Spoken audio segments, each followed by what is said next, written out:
I'll never forget the night my hands shook so hard that I almost dropped my phone.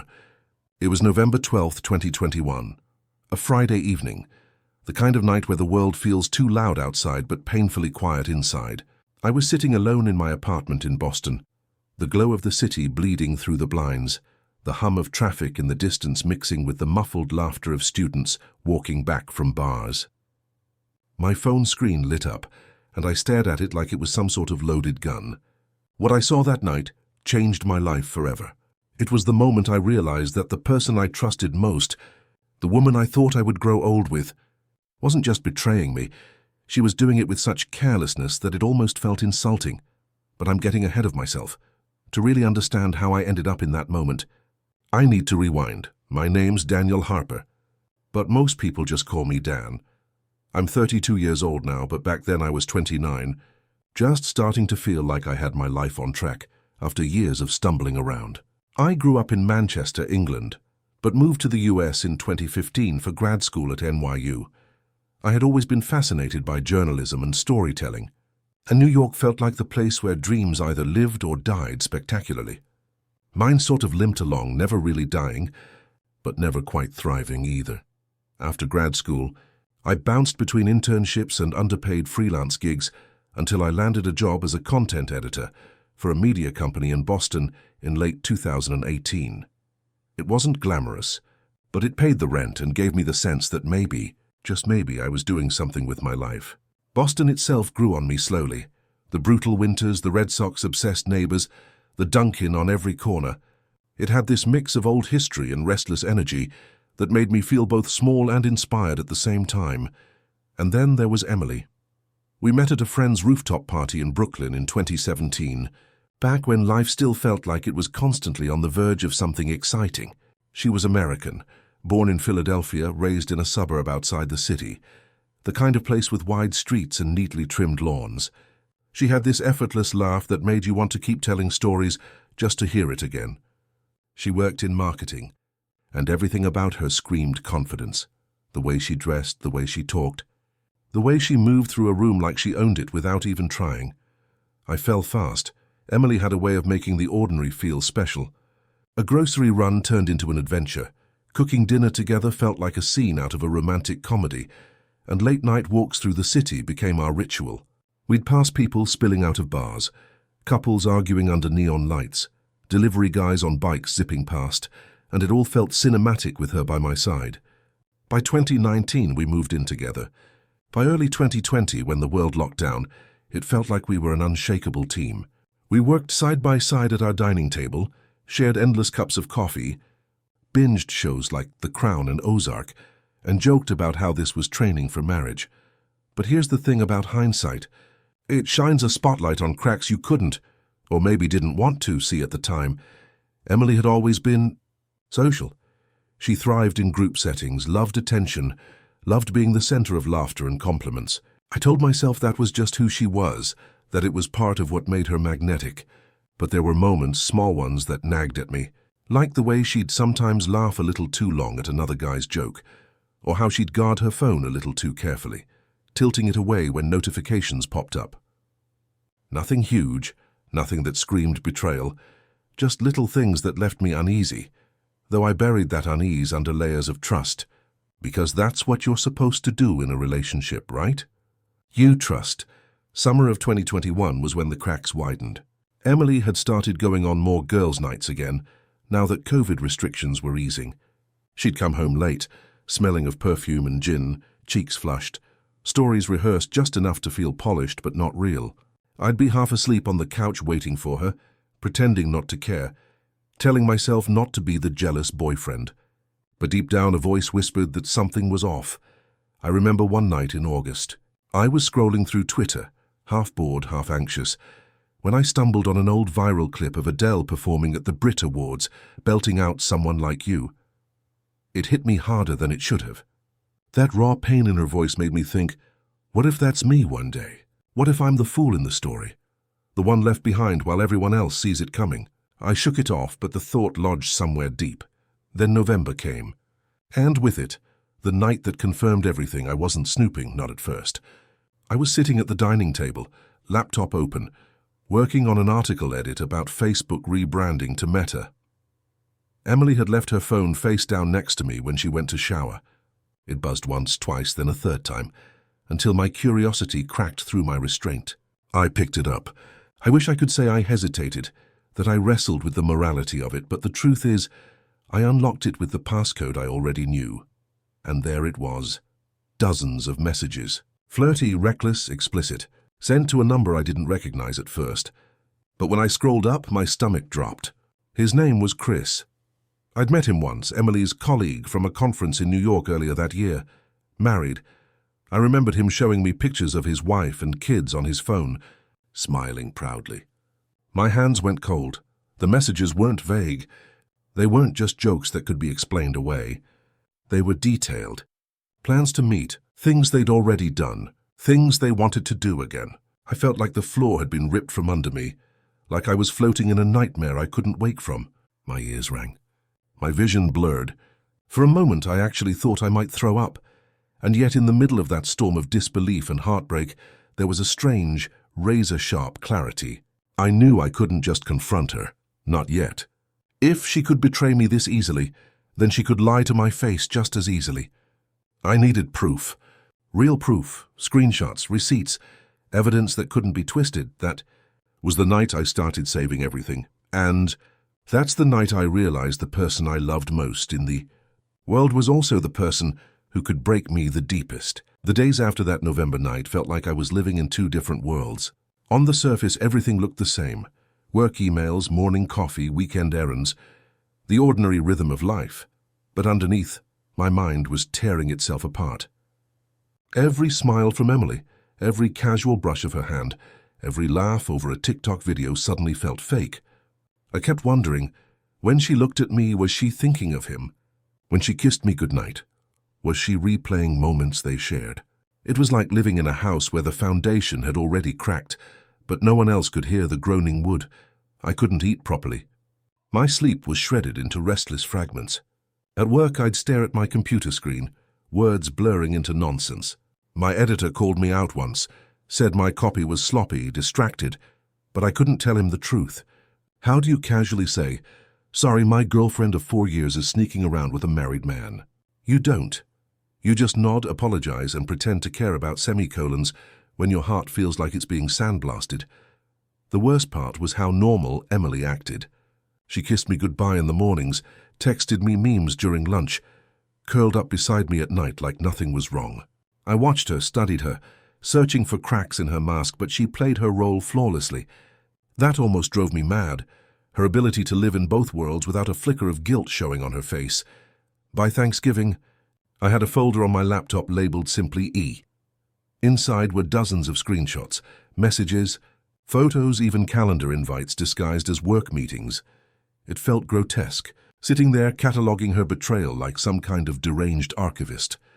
But I couldn't stop. Each screenshot was a wound but also a weapon, proof, insurance. Thanksgiving that year was a test of endurance. We flew down to Philadelphia to spend it with her parents. I'd always liked them. Her mom, Carol, had this warm, chatty energy, and her dad, Richard, was a quiet man who bonded with me over football and classic rock. Normally I felt comfortable there, part of the family even, but that year it was torture. I sat at the long oak dining table, surrounded by laughter and clinking wine glasses, while Emily told her family about a big project at work. I stared at her as she spoke, her eyes bright, her voice steady, and all I could think about was the messages I'd read just 2 nights before. Her big project wasn't work. It was scheduling hotel rooms with Chris, the married colleague, who was probably sitting down to dinner with his wife and kids at that very moment. I excused myself halfway through dessert, went out to the back porch and just sat there in the cold. I could hear the muffled sound of Friends reruns playing in the living room, the smell of pumpkin pie drifting through the door. I pulled out my phone, opened the folder, and scrolled through the screenshots again. My chest tightened, my throat burned. That was the moment I realized I wasn't just angry. I was devastated. On the flight back to Boston, Emily rested her head on my shoulder and fell asleep. I sat rigid, staring out at the night sky through the plane window, wondering how many other people were living lives like this, their partners blissfully unaware. It hit me then that betrayal wasn't just about sex or lies, it was about stealing someone's reality. She had stolen mine. December rolled in, and with it the suffocating pressure of Christmas. Everywhere I looked, the world screamed about love and togetherness.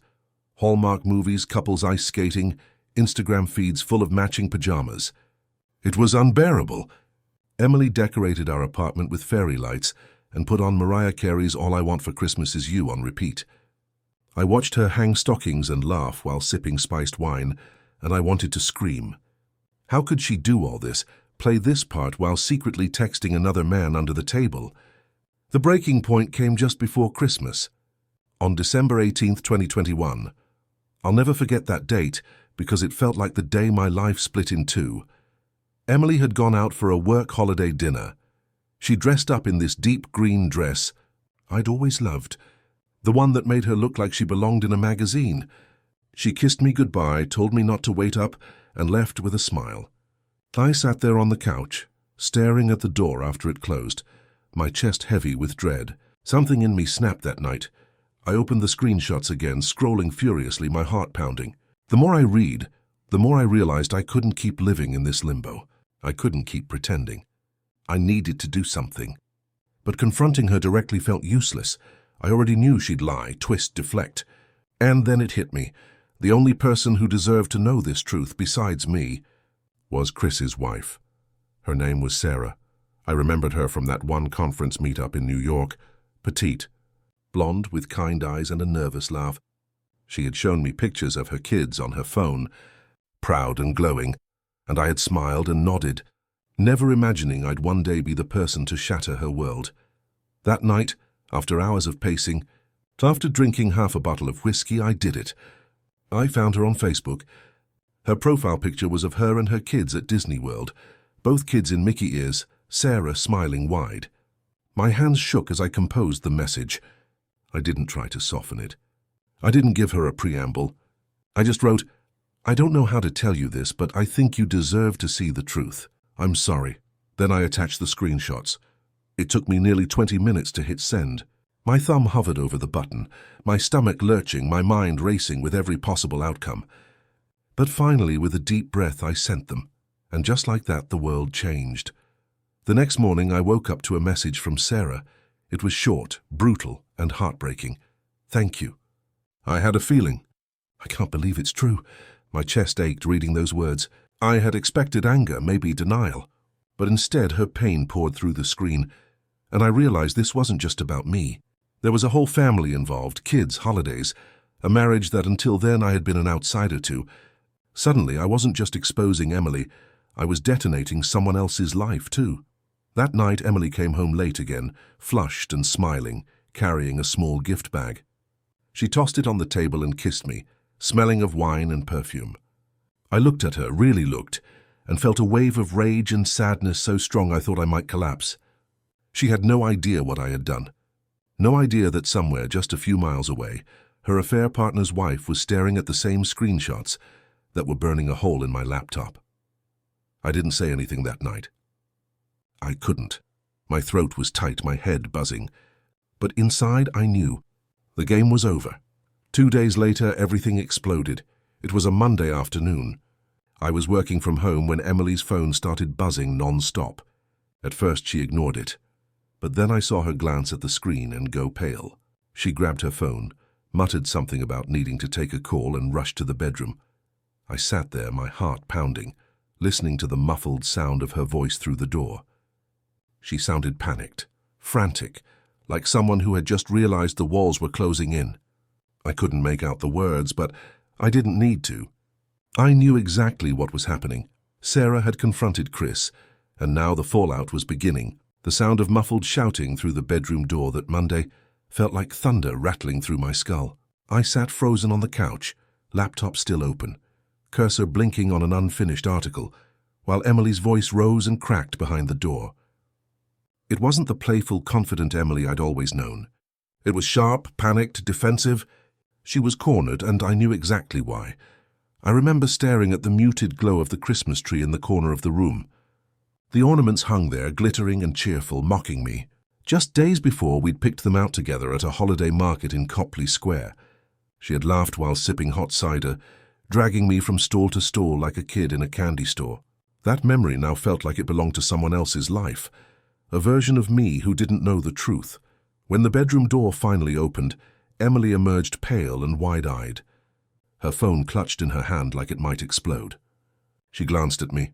Her lips parted like she wanted to say something, but instead she rushed past, grabbed her coat and left the apartment without a word. The slam of the door echoed through the silence. That night was the longest of my life. I sat alone, pacing the apartment, listening to the distant hum of traffic on Massachusetts Avenue, the occasional honk of a car horn. Every sound felt amplified against the silence she left behind. I didn't know where she had gone. I didn't know if she would come back. And in a strange, twisted way, I didn't know if I wanted her to. Hours later, sometime around 2 a.m., I heard the jingle of keys at the door. Emily stumbled in, her mascara smudged, her eyes red and swollen. She looked wrecked, like she had been crying for hours. She dropped her bag, kicked off her heels and sat on the floor in the entryway, her back against the door. For a long time she didn't speak, I didn't either. Finally she whispered, barely audible, "You told her, didn't you?" My chest tightened. There it was. No denial, no pretending anymore. Just raw, naked accusation. I didn't answer. I didn't need to. The silence between us was enough. She covered her face with her hands, sobbing, muttering something about how I had ruined everything. Those words cut deeper than I expected. Ruined everything. As if I was the one who had betrayed her. As if my only sin wasn't her affair, but daring to pull the curtain back. The days that followed blurred into chaos. Emily moved between anger and despair like a pendulum. One minute she screamed at me for destroying her relationship with Chris. The next, she begged me to forgive her, swearing she had been confused, that it hadn't meant anything, that she loved me. I listened, but I couldn't hear her anymore. Her words felt hollow, bouncing off the walls of a heart already shattered. Meanwhile, my phone buzzed with messages from Sarah. At first, she thanked me again, said she needed to hear the truth even though it broke her. Then, as the days passed, her messages turned darker. Details of her crumbling marriage, the fights, the tears of her kids asking why Daddy wasn't home. Reading her words was like looking into a mirror of pain. 2 lives detonated by one affair, the fallout rippling outward like shrapnel. Christmas came and went like a cruel joke. I flew back to Manchester to see my family, desperate for some kind of refuge. But even there, the weight followed me. My parents noticed, of course. My mum kept asking if I was okay, if something was wrong with Emily, and I kept dodging the questions, plastering on a fake smile. We sat around the table on Christmas Day, the Queen's speech playing faintly on the TV, everyone laughing over mince pies, and I felt like a ghost haunting my own life. Emily didn't come with me that year. She stayed in Boston, claiming she had work deadlines, but I knew the truth. She was drowning in the wreckage of her choices just as I was. I checked her Instagram once while I was home. She had posted a photo of herself with a mug of cocoa by the Christmas tree, captioned, "Finding peace in the little things this year." I nearly threw my phone across the room. When I returned to Boston in January, the apartment felt like a war zone. Tension hung in the air, thick and choking. We barely spoke. When we did, it was clipped, forced, sharp around the edges. Sometimes I caught her crying in the bathroom. Sometimes she caught me staring blankly at my laptop, unable to string a sentence together. Work became unbearable. My boss pulled me into a meeting, asking if everything was okay. He said I'd missed deadlines, that my edits were sloppy, that I wasn't myself. I nodded, muttered apologies, and promised to do better, but inside I wanted to scream. How do you explain to your boss that your entire reality has imploded, that every word you write feels meaningless compared to the betrayal eating you alive? I started drinking more. Not heavily, not in a way that looked obvious, but enough that the whiskey bottle on the counter emptied faster than it should have. Late nights blurred into early mornings. Sleep became something other people had. Socially, I withdrew. Friends texted, invited me out for drinks, for trivia nights, for Celtics games, but I always found excuses. I couldn't face their questions, their laughter, their normalcy. I felt like I had a neon sign above my head flashing betrayed, broken fool. Then came the confrontation. I'll never forget. It was late January, a freezing night when the city was buried under snow. Emily and I sat in the living room, the glow of the TV washing over us, though neither of us was watching. Out of nowhere, she broke the silence. "I need to know," she said softly, her voice shaking. "Why did you do it? Why did you send the screenshots?" Her words lit a fire in me. I turned to her, my chest heaving, years of trust and love boiling into rage. "Because you thought you could get away with it," I snapped. "Because you thought you could live two lives, smiling in my face while sneaking around behind my back. Because he had a wife, Emily, kids, and you didn't care." The room went dead quiet. She looked at me, tears streaming down her face, and whispered, "I did care. I don't know why I did it. That broke me more than anything. I don't know why I did it." Like our love, our years together were nothing more than collateral damage in her confusion. That night I slept on the couch. A week later she moved out. Watching her pack her things was like watching a funeral in slow motion. She folded her clothes into boxes, her perfume lingering in the air, the sound of tape ripping through the silence. I stood there, leaning against the doorframe, numb.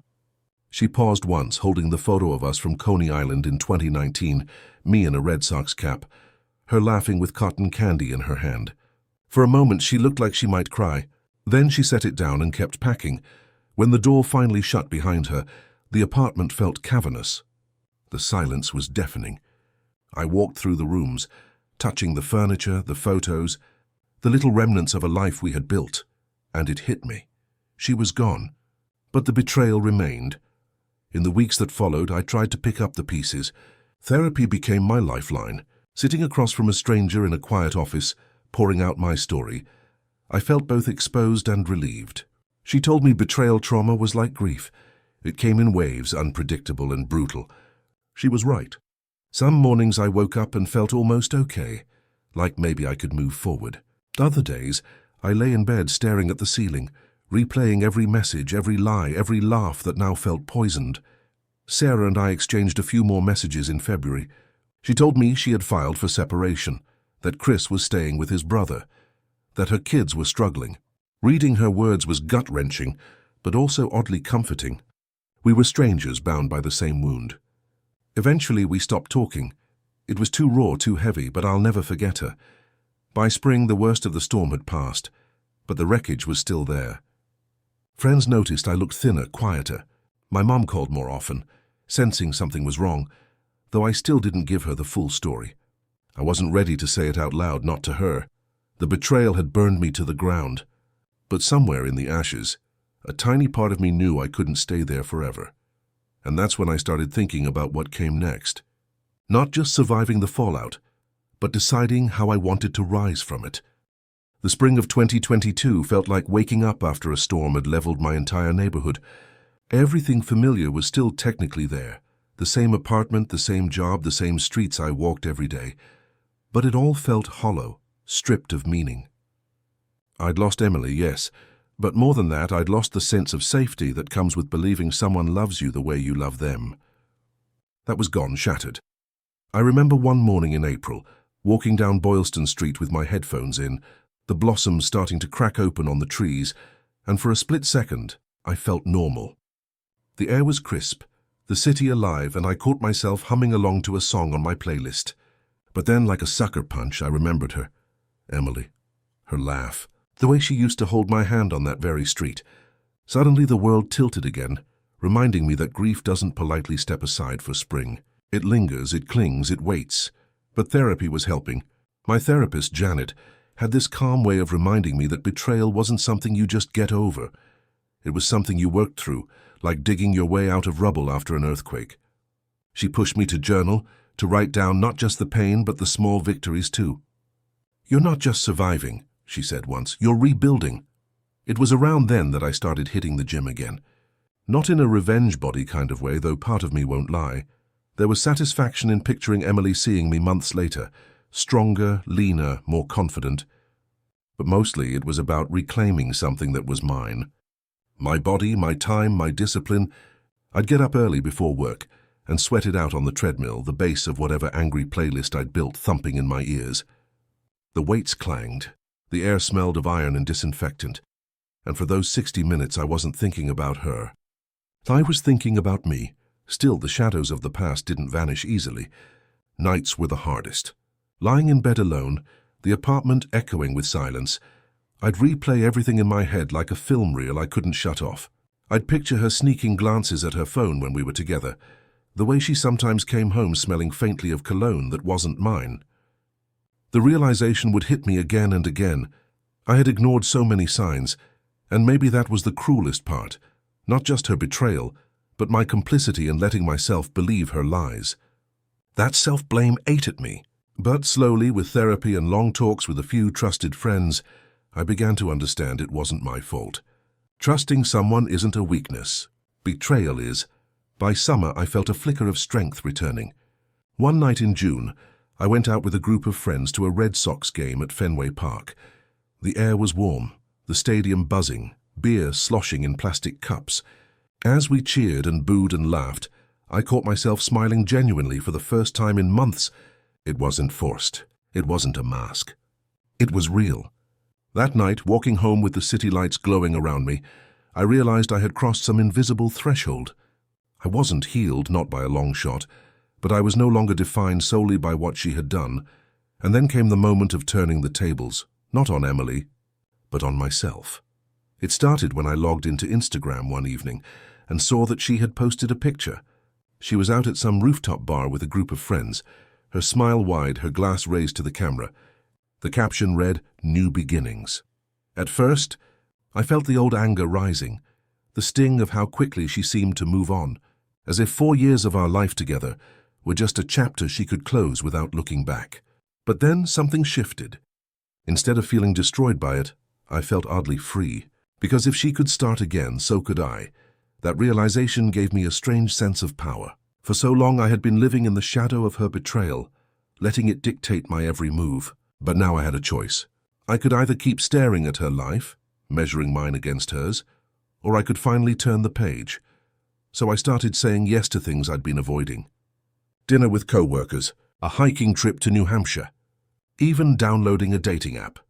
Though the thought of swiping through strangers at first made me queasy. I didn't dive into it head first, but I dipped a toe into the waters of possibility. Around that time, Sarah, the wife of the man Emily had cheated with, reached out again. It had been months since we last spoke, but she messaged me out of the blue. She said she just wanted to check in, see how I was doing. Her tone was softer this time, less raw, less consumed by the fire of her own wreckage. We exchanged a few messages, updating each other on our lives. She told me she and Chris were in the middle of a messy divorce, that her kids were adjusting, but it wasn't easy. I told her I was still piecing things together. Those conversations became strangely a form of healing. We weren't confiding in each other out of romantic interest, at least not for me, but out of shared survival. Two people who had been collateral damage in someone else's selfish choices. Talking to her reminded me that I wasn't alone. That betrayal was a wound others had endured and survived. The turning point came in September 2022. Almost a year after I first found those messages. I was at a friend's wedding in Cape Cod, standing on the edge of the dance floor, watching couples sway under twinkling lights. At first I felt that familiar ache, the reminder of what I'd lost, but then out of nowhere I caught myself smiling. Not because I wished I was out there dancing with Emily, but because I realized I no longer wanted to be. For the first time, I saw her betrayal not as the end of my story, but as the brutal beginning of a new one. She thought she could get away with cheating. She thought she could play both sides, live two lives, leave me broken. But in the end, I wasn't broken. I was changing. The revenge, if you could call it that, wasn't in exposing her or even in telling Sarah. It was in surviving, in refusing to let her actions dictate the rest of my life. The true turning of the tables was reclaiming my own narrative. Of course, I still had bad days. There were still mornings when I'd wake up with her ghost in my chest, nights when I'd scroll through old photos and wonder what had been real and what had been a lie. Healing wasn't linear. It zigzagged, it stumbled, it tested me. But each time I stood back up, I felt a little stronger. By December of that year, when the holidays rolled around again, I found myself sitting in my parents' living room, the tree glowing, carols playing softly in the background. My mum handed me a mug of mulled wine, and I realized I felt something I hadn't felt in a long time. Peace. Not complete, not permanent, but enough. Emily hadn't destroyed me. She had forced me to face the hardest truth of my life, and in doing so, she had given me the chance to rebuild from the ground up. That was the real power shift. Not exposing her, not punishing her, but refusing to let her betrayal be the final chapter. And with that realization came the quiet resolve that 2023 would be different. I didn't know exactly how, but I knew I was ready to find out. It's strange how silence can feel louder than chaos. That was what hit me in the weeks after everything collapsed, after Claire's lies spilled into the open, after Daniel's marriage disintegrated, after my life was ripped apart in front of my eyes. The house felt emptier than ever, even though Claire had already been a ghost in it, long before she finally moved her things out. I'd wake up in the middle of the night sweating through my sheets, expecting to hear her keys in the lock or her laugh in the kitchen, but all I got was silence. I remember one night in particular, late February, maybe a month after I'd sent the screenshots. A storm had rolled through New Jersey, coating the streets in ice. I stood at the living room window, staring out at the streetlight flickering against the snow, and for the first time I allowed myself to cry without holding back. Not the sharp, angry tears I had cried before, but the gut-wrenching sobs of someone mourning not just a relationship, but the life he thought he had. That was the moment it truly sank in. I wasn't just losing Claire. I was losing the future I'd imagined, the family we talked about, the trips we said we'd take, the quiet mornings we'd grow old together in. Those weren't just fantasies. They were promises I'd built my life around. And now they were ash. Claire tried reaching out a few times after the fallout. She left me voicemails, one where she was sobbing so hard she could barely get her words out, another where she shifted into anger, accusing me of ruining her life by sending those screenshots. That one stung, not because I felt guilty, but because it reminded me of just how selfish she truly was. She didn't see her betrayal as the cause of this collapse. She saw my truth-telling as the crime. I didn't respond, not once. Not when she texted me on Valentine's Day with just 2 words, "I'm sorry." Not when she emailed me in March, asking if we could meet for coffee just to talk. By then, I'd realized something critical. Every conversation with her would only reopen wounds I was desperately trying to stitch closed. Instead, I threw myself into work, into friendships I had neglected, into rebuilding the pieces of myself that had been hollowed out by her betrayal. My co-workers noticed the change. Mike, the guy who sat 2 desks down from me, started inviting me to after-work drinks. I almost said no the first time, but I forced myself to go. Sitting in that bar, listening to people laugh about stupid office politics, I felt something stir inside me that I hadn't felt in months. Normalcy. It wasn't healing exactly, but it was a glimpse of it. By spring, I started running again. I'd always been into it, but somewhere along the way, with Claire, with work, with life, I'd stopped. The first run back nearly killed me. My lungs burned, my legs felt like cinder blocks, but with every mile I added, I felt like I was shaking off some of the heaviness. I ran through old neighborhoods, past families grilling in their yards, past teenagers blasting music from beat-up Hondas. It was like watching the world keep spinning, reminding me that I didn't get to stop just because I'd been broken. But healing wasn't linear. For every good day, there was a night where the loneliness sucker-punched me. Nights when I'd scroll through old photos on my phone, seeing Claire's smile at the Jersey Shore, or her arms around me at my cousin's wedding, and I'd question everything again. Did she ever really love me? Was any of it real? Or was it all a setup for the betrayal I never saw coming? Those thoughts haunted me, and if I'm being honest, they still do sometimes. The real turning point came in June, almost 6 months after everything imploded. I was at a backyard barbecue hosted by my friend Rachel. She introduced me to her cousin Emily, a graphic designer from Brooklyn. She wasn't like Claire. She didn't have that fiery, intoxicating charisma that pulled you in like a riptide. Instead, she had this calm energy, this grounded presence. We ended up sitting at the patio table for hours, talking about music, about the absurdity of city rent prices, about how both of us loved old diners more than fancy restaurants. I didn't feel sparks right away, not in the dramatic, movie-like way I had with Claire, but for the first time in months I felt safe in someone's company, and that mattered more. Emily and I started seeing each other casually. I told her everything early on, not the sanitized version, but the full story. I expected her to pull away, to see me as damaged goods. Instead, she just listened, nodding, sometimes touching my arm when the weight of my words made my throat tighten. It wasn't about replacing Claire or erasing the past. It was about realizing I could still connect with someone new without collapsing under the fear of betrayal. Meanwhile, Claire's life seemed to spiral.